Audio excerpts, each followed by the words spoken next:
Welcome to the Barrie Police Service Board meeting of March the 17th. I'd like to welcome those visiting us here in person and also those online, either now live or later. We call the meeting to order. Barrie Police Service acknowledges the sacred land has been the site of human activity for 15,000 years.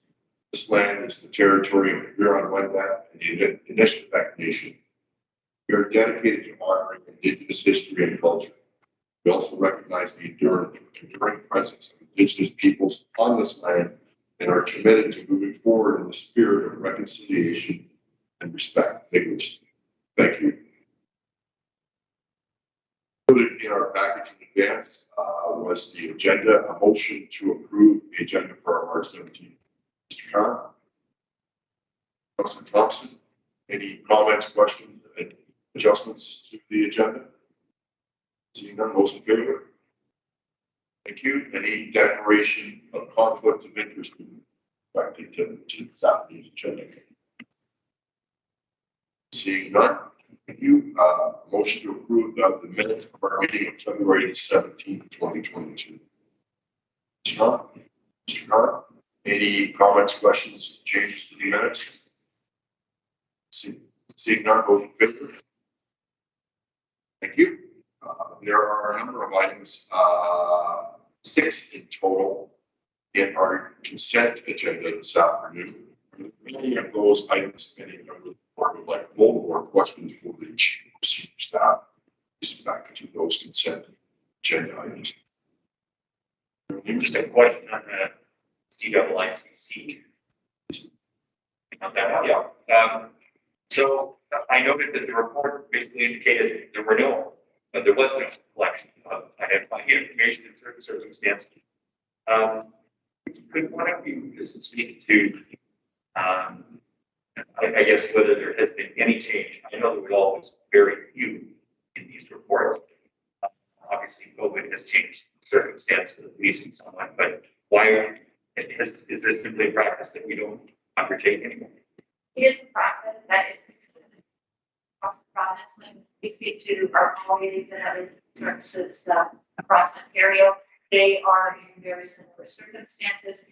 Here, we're revising other legislation to engage with members of our community.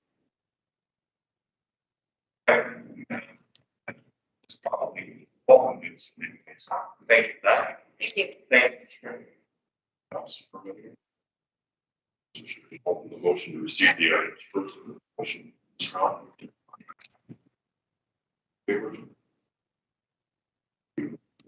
Straight into your update, please, Chief Greenwood.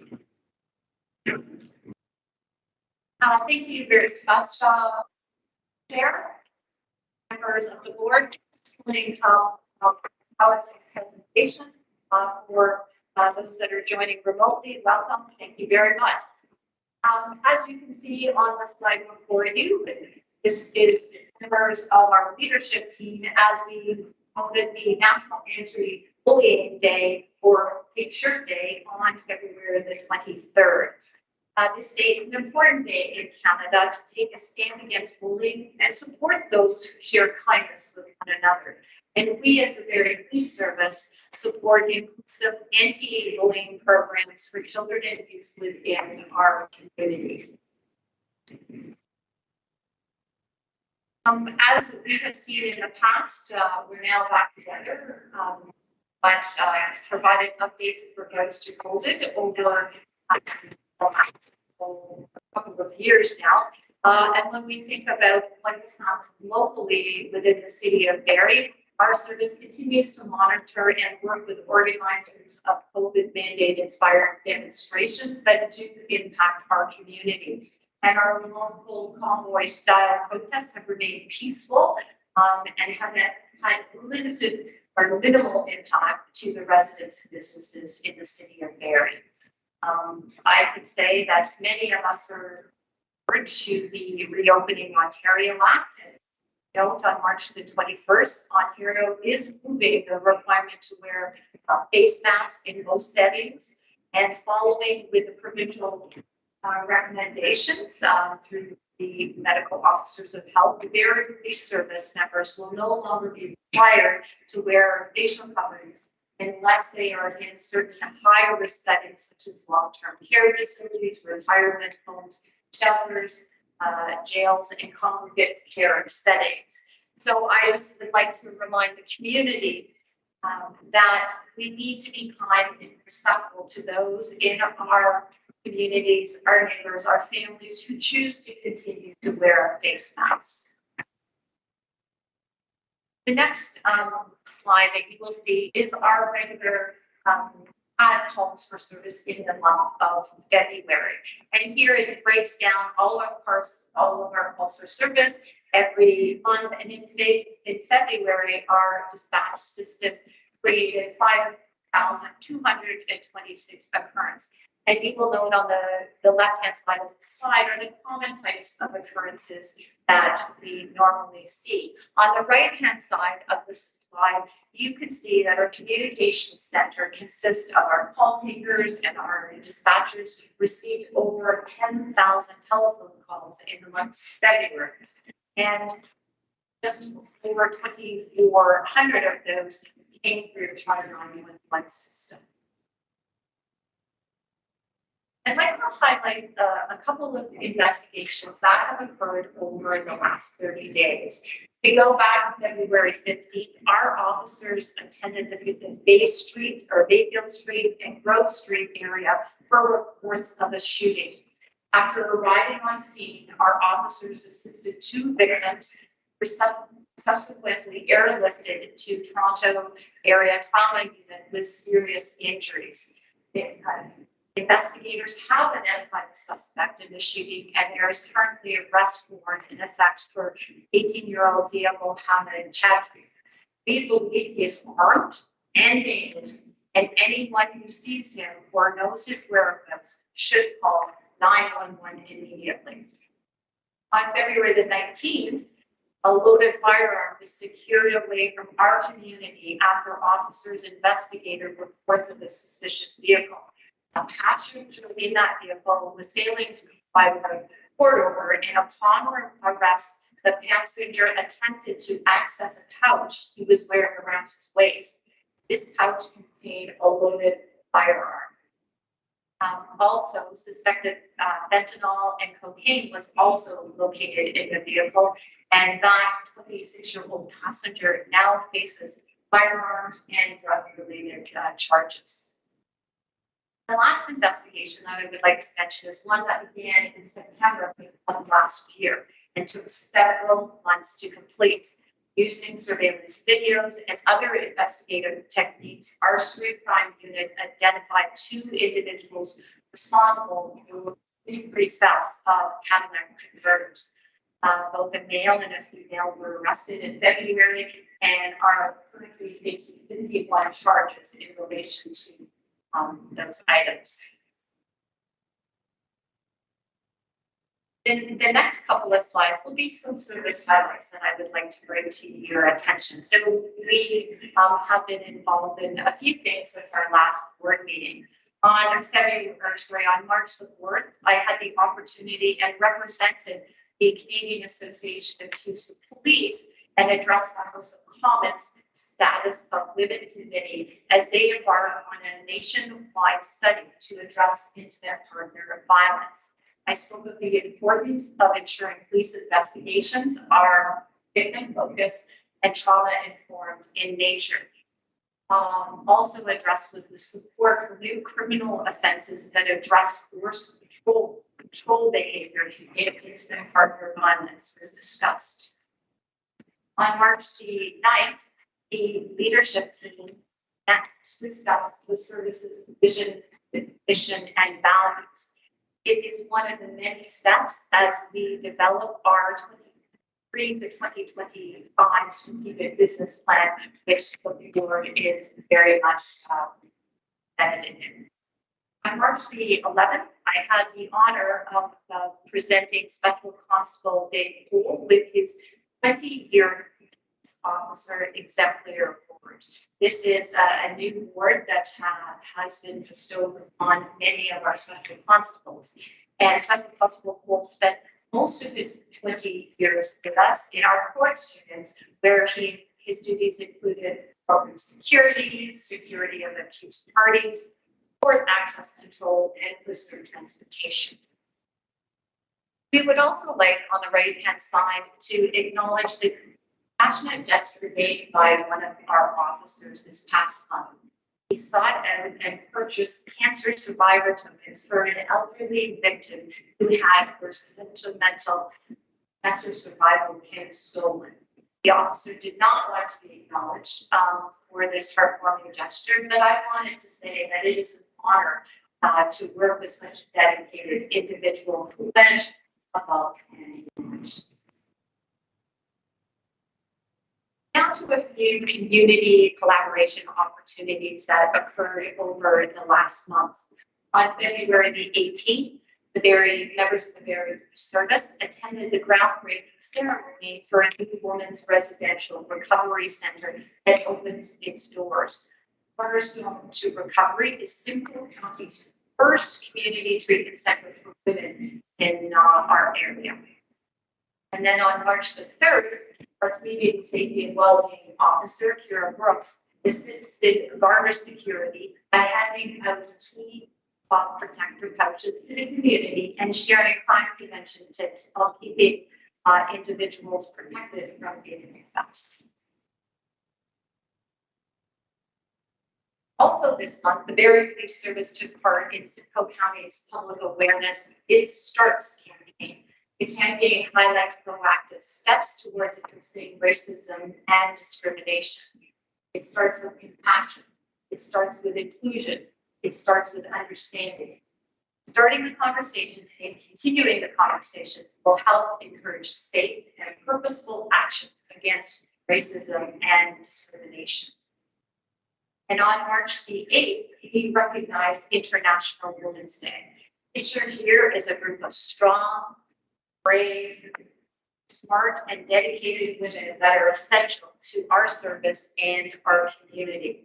I recognize the importance of this day and celebrating how far we have come globally in addressing gender equality, and that still more work needs to come. And I hope members of the board and members of the community took the opportunity to look at our Break the Bias videos featuring team members of our service, including Tony, who's seated behind me, and our executive officer. She's the negotiator and has done some phenomenal things within our organization.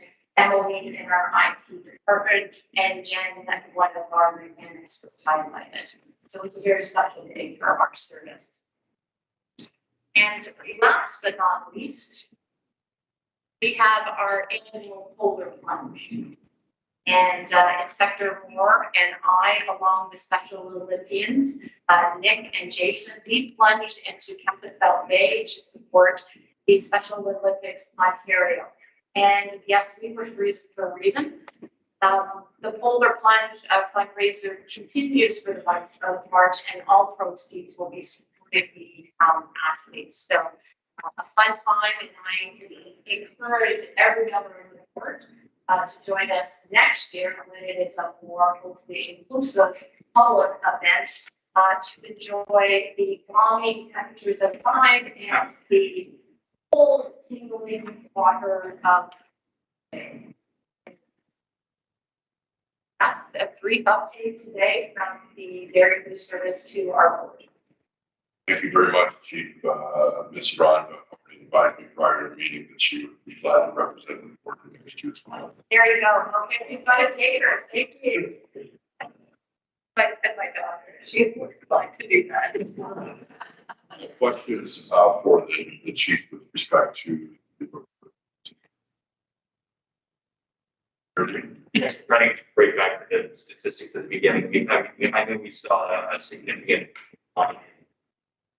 variety of criminal and non-criminal calls during COVID.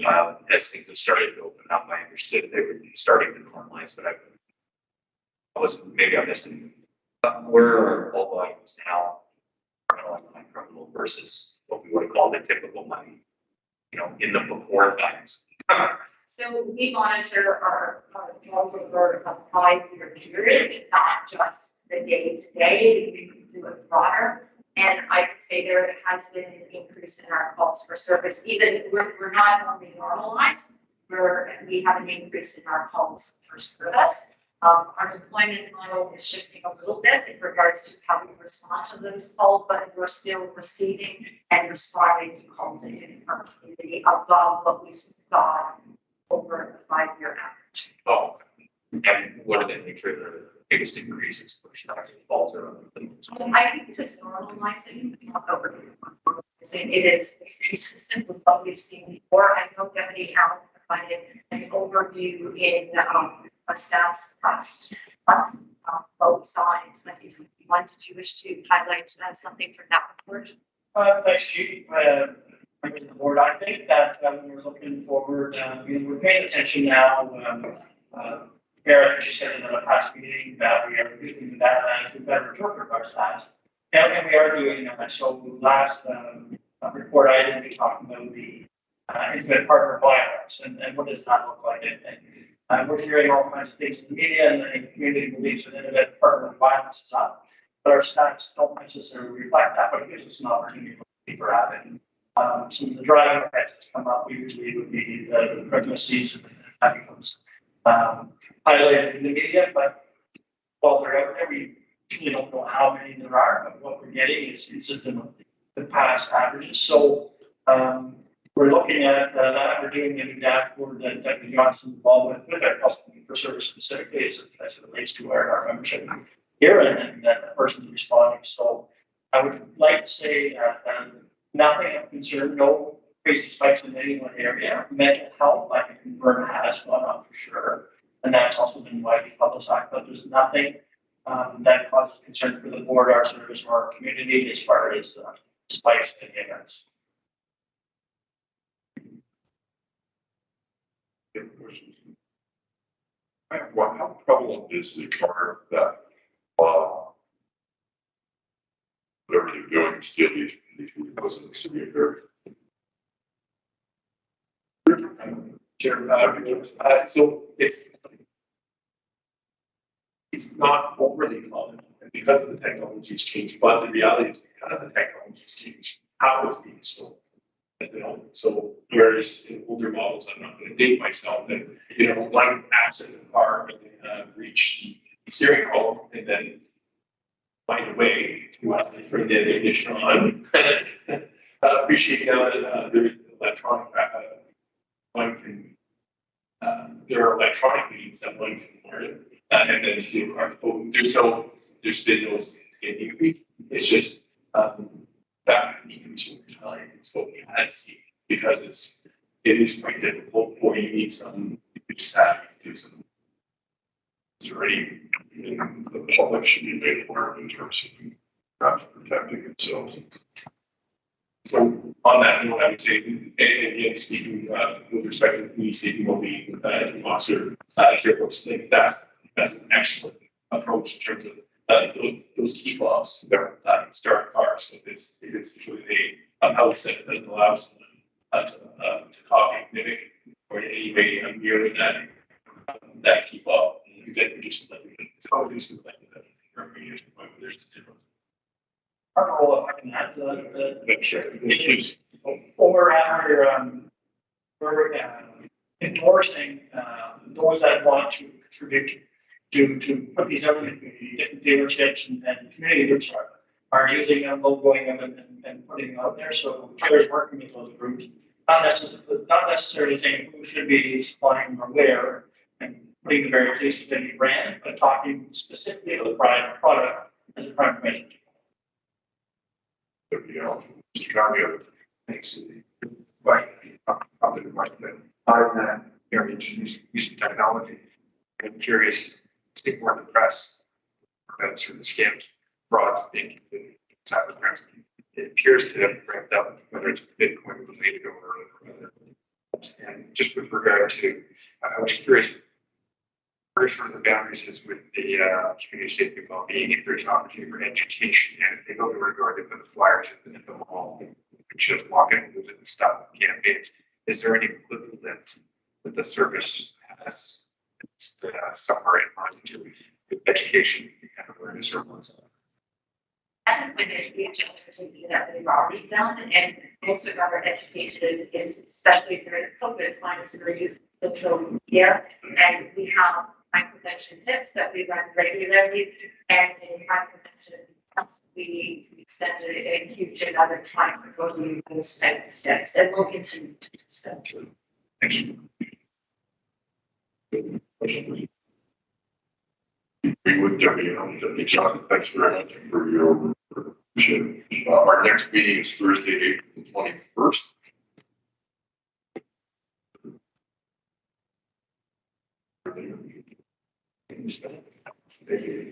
Thank you.